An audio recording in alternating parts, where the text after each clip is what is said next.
Some people are, oh, she's compassionate, or he's a humanitarian, or she's compassionate. But the Acharyas say that Radharani is Karuna Mayi. Karuna Mayi means she is made of compassion. She doesn't display compassion, doesn't exhibit compassion time to time. She's made of compassion, like we're made of bones and skin and all these things. So Radharani, from her head to her toe, she's Karunamayi. She's saturated with, made of compassion. In fact, one Acharya said she melts with compassion. Like sometimes they say, oh, her heart melts for humanity. She's such a wonderful person. Or his heart melts with compassion for the fallen souls.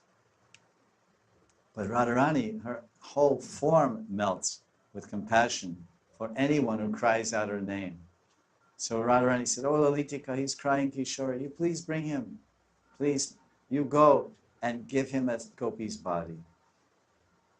And so the person attained perfection by wandering around Braj Mandal, looking for his wife and chanting Kishori, Kishori.